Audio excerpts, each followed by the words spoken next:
8 مارس روز جهانی زن نامگذاری شده، اما من فکر میکنم زنان بیشتر از روز به جهانی بدون سرکوب و تحمیل احتیاج دارن. پس این ویدیو رو تقدیم میکنم به زنی که در تاریکی ایستاد ولی روشنایی رو باور داشت، به زنی که سکوتش رو شکست و تاریخ رو بازنویسی کرد، زنی که بدن و روح خودش رو از اسارت قوانین پوسیده، باورهای مردسالارانه و طرزهای تحمیلی اجتماعی مذهبی آزاد کرد. و هر کس که در هر لحظه از زندگیش در این دنیا با کلیشه‌های زن‌ستیز، ناعدالتی و باورهای غلط مبارزه کرده و میکنه.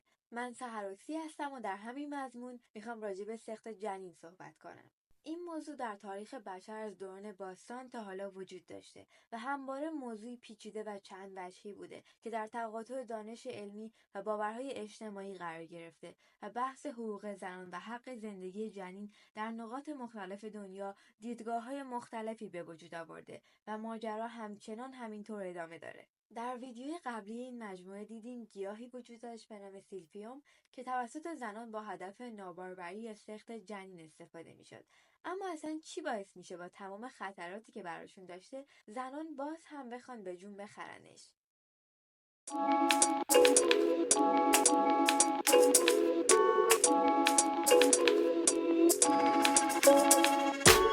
تعیین دقیق اولین مورد سقط جنین در تاریخ دشواره، اما یکی از قدیمی ترین شواهد مکتوب مربوط میشه به پاپیروس ابرز یا ایبرز در مصر باستان حدود 1500 سال قبل از میلاد. برخی خدایان فولکلور باستانی برای مثال ابیزو، اسطوره شیطانی در بین النهرین، باعث مرگ نوزاد یا ناباروری میشدند. و یا نقش برجسته‌ای از معبد انکوروات کمبوج که دیوی رو به تصویر میکشه در حال سقط جنین بر روی زنی که به عالم اموات فرستاده شده. و خلاصه از منفی بودن شخصیت این موجودات همیشه این برداشت رو کرد که اختلال در زمینه باروری و زایش به عنوان امری ناپسند و مخرب مطرح بوده. با این وجود در تمدن‌های باستانی همچنان روش‌های مختلفی برای سقط جنین به کار می‌رفت، از جمله استفاده از گیاهان دارویی، اعمال فشار بر شکم، استفاده از ابزارهای تیز و مکانیکی. و خب این روش‌ها در جوامع مختلف بسته به دانش پزشکی و مامایی مختلف بود و خودش رو با الگوگیری از فرهنگ‌های دیگه پیشرفت داد، چون زنان می‌خواستند که به بارداری و هر روشی پایان بدن. شاید از خودتون بپرسید اما چرا؟ برای پیدا کردن پاسخ این سوال باید زمینه‌های زیادی بررسی بشه.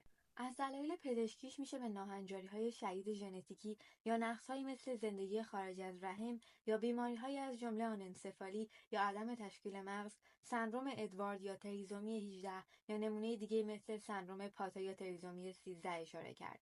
حتی عفونت‌هایی مثل سفیلیس که میتونه منجر به نقص‌های شدید در جنین بشه و علاوه بر اون بیماری‌هایی مثل نارسایی قلبی، سرطان و خونریزی غیرقابل کنترل خود مادر که ممکن بود در ادامه بارداری زندگیش رو به خطر بندازه، موجب تمایل به سقط میشه.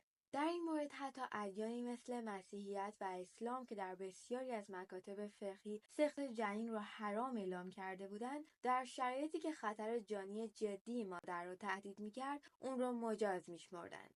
اما خب فراموش نکنید که خود مذهب و رسوم سنتی علتی بر بجان خریدن سقط برای زنان بود، چرا که به خصوص در فرهنگ‌های سنتی بارداری خارج از ازدواج میتونست منجر به مجازات‌های سنگینی مثل قتل ناموسی یا طرد شدن از اجتماع باشه، به خصوص در جوامعی که بکارت ارزش زیادی داشت. زنان برای جلوگیری از بدنامی اقدام به سقط جنین کردند. از قلم نندازم که زنانی که قربانی تجاوز جنسی یا سوء استفاده از سوی خانواده یا افراد ناشناس بودند، در همین جوامع علاوه بر فشار روحی روانی زیاد بر دوششون مجبور بودند به روش‌های غیر اصولی و پنهانی و با در خطر انداختن جون خودشون انجامش بدن.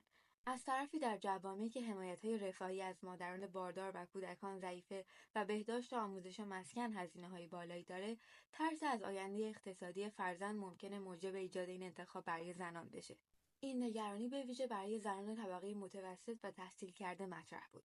از طرفی ما زنان شاغل یا دانشجویی رو داریم که بارداری رو مانعی برای پیشرفت حرفه‌ای و تحصیلی خودشون می‌بینن و حتی بسیاری از زنان به دلایل روانشناختی مثل افسردگی، اضطراب یا عدم آمادگی ذهنی و روانی تصمیم به سقط می‌گیرند. در مواردی هم سقط جنین به طور غیر ارادی و طبیعی اتفاق میفته که معمولا ناشی از مشکلات ژنتیکی، بیماری‌های مادر، استرس شدید یا قرار گرفتن در معرض مواد شیمیایی مضره.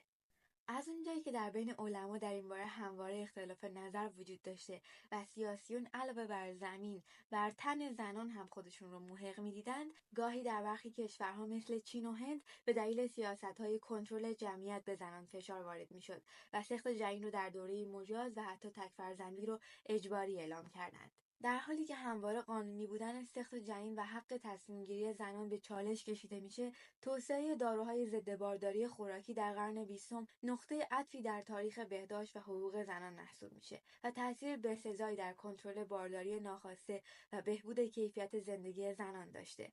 برخی کشورها مثل اتحاد جماهیر شوروی در دوران ولادیمیر لنین که خب اولین کشور مدرنی هم شناخته میشه که سقط جنین رو در سال 1920 رسما قانونی اعلام کرد و این انتخاب رو بر عهده زنان گذاشت، در حالی که همین الانش در سال 2020 25 وایستادیم و کشورهایی هستن که اون رو جرم میشمارند. نظر شما چیه؟ برام بنویسید، دوست دارم دلایلتون و چراییش رو بدونم. من قطعا موارد زیادی رو از قلم انداختم چون این موضوع وسیعی برای بحث و مطالعه است. مرسی که تا اینجا همراه هم بودید و ازم حمایت میکنید. یادتون باشه زنان خالق آفریده شدند، قبول، اما نه به انتخاب خودشون. پس به نظرم حق انتخاب برای بدنشون کمترین و مسلمترین چیزی که باید داشته باشن. و مامان، از همینجا میگم که تو قوی ترین زنی هستی که میشناسم. حتی اگر اجباری بوده بازم بهت افتخار میکنم. امیدوارم با هم بتونیم دنیا رو به جای قابل زیستن تری تبدیل کنیم.